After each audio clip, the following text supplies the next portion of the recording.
They said there was a treasure on the island. Its location, known only to the dead. I could see it in my dreams. How was I supposed to know that in order to find it, I'd have to die too?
Well, I think you're a fool. Everyone on Devil's Rock knows what happened to that house. Over 30 years it stood empty now. Locals won't go near it. I say all it contains now is dust, cobwebs, and bad luck. I don't have time for ghost stories. Then what do you want with it? 33 years ago, the Belmore Trading Company was wound up and absorbed by the state. The owner's dead, the heir nowhere to be found. Money was missing from the company accounts, and it's still unaccounted for. I'm here to find it. So you're a treasure hunter? Not quite. I'm an auditor. An auditor? Records, taxes, all that stuff? Think of me as the adventurer of the accounts book. But on this case, I'm out of office and on location. At 8 a.m. tomorrow morning, the state's claim on that money lapses for good along with my commission. So I've got one night to find it. I'm overdue for a meeting with the parish comptroller to reopen the case. The comptroller you're meeting wouldn't happen to be Theodore Grimes, would it? Yes, I believe it is.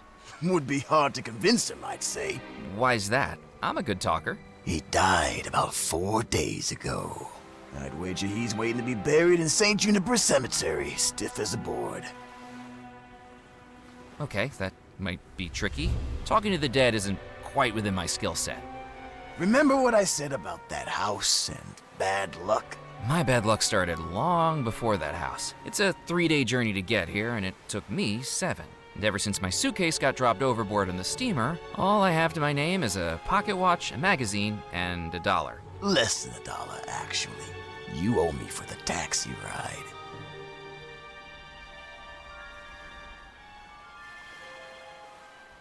And here's your change. Didn't you say you'd take me into town? You can walk from here. No one with any sense will go further onto this island at night. And remember, the tide's coming in. Within the hour, you'll be cut off from the mainland until tomorrow. That suits me. I took the pocket watch out of my vest and clicked open the cover. I've got 13 hours to find $13 million. Unlucky for some, but if you're really dead set on it, here's a tip. Go find the Spirit Queen. The Spirit Queen? Who is that? I think you'll find you mean, what's that? Good luck, Murphy McAllen.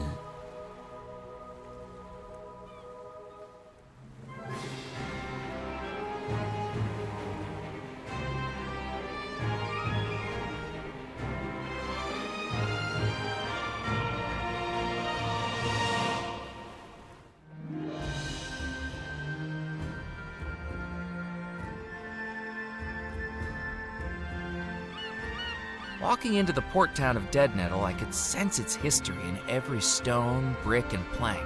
Echoes of merchant ships loading and unloading all manner of cargo from expeditions throughout the Caribbean. Gold and treasure that may still lie hidden on the island.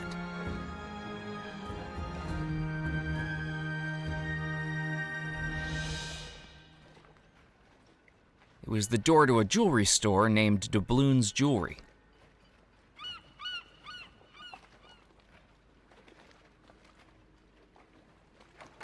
The door was locked with a sign in the window saying, "Closed for private appointment, reopening shortly."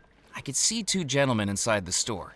A spindly man with a wiry mustache had his face pressed against a display cabinet, while a diminutive older gentleman tried desperately to pull him away. I'd seen similar behavior in Laurel and Hardy pictures.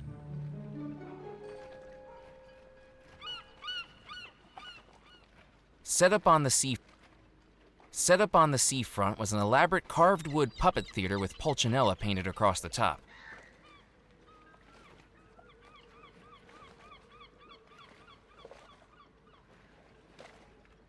The latter was covered in rust from the salty sea air, barely hanging on to the crumbling masonry. The sign read, "The Fantastic Fantocchio Brothers will be performing tonight. All ages welcome. Tips welcome even more." I couldn't do that. It was the pocket watch I'd been given when I reached 5 years as an auditor. I didn't know whether it was to celebrate the fact or rub it in. It was the magazine where I'd first read about the Belmore treasure. Now I was going to find out if it was more than just a ghost story.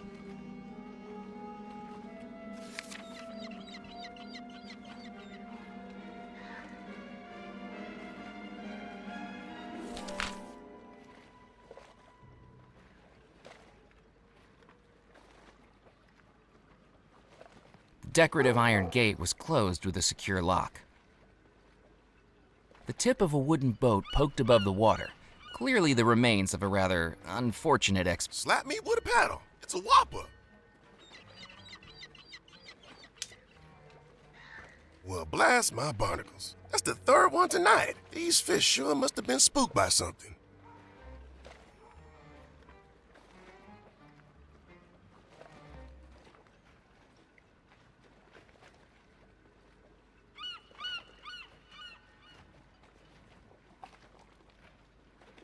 The fisherman sat on the edge of the dock looking as content as a cat with a can of tuna, and with the same smell, too. A notice board stood outside the newspaper office, containing a mixture of advertisements and front pages from previous issues.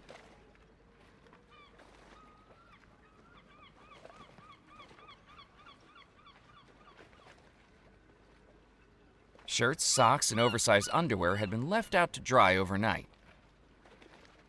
Of all of the papers pinned to the board, one article stood out to me. It showed the beaming face of a rotund fisherman on the docks with a headline declaring he'd just broken the island's heaviest catch record.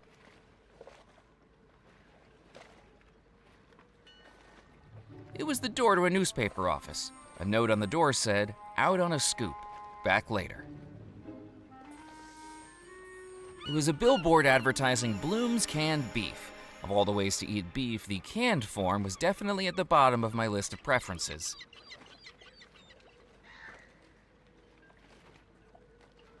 It was a telegraph mast, with cables radiating outwards to the buildings surrounding it.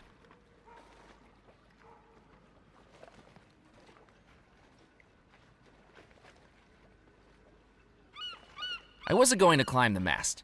I had neither the proficiency with electrical equipment nor the desire to get electrocuted.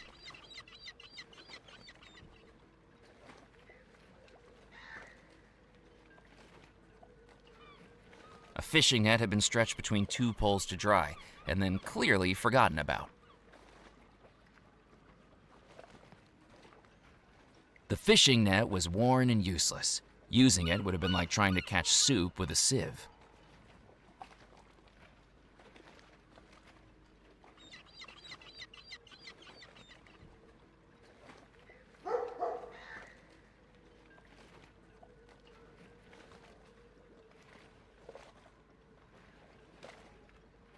Are the fish biting?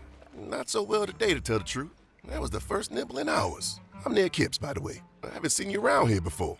I'm here because I have a very important job on this island. A calling that only I can fulfill.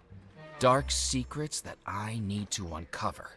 Oh, you're a tourist. Now, why on earth would you choose Devil's Rock as the place to vacation? I must have done something to upset my travel agent. The name's Murphy McCallan. Nice to meet you, Mac. Not peckish, are you? You can help yourself to what I got here in my bucket if you like. Oh, thanks. My expectations of a local seafood delicacy quickly unraveled when I plunged my hands into what felt like lumpy jelly. Ugh! It was a handful of fish guts. Ha! That's the best bait you get around here.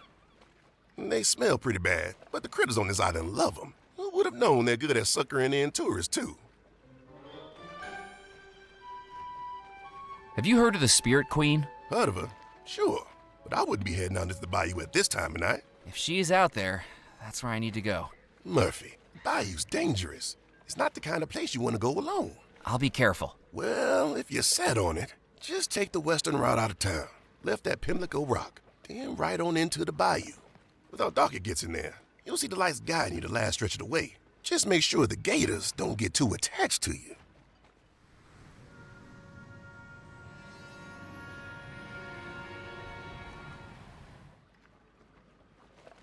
What's life like in Dead Nettle? Well, it's not the hustle and bustle it used to be, but it suits me just fine.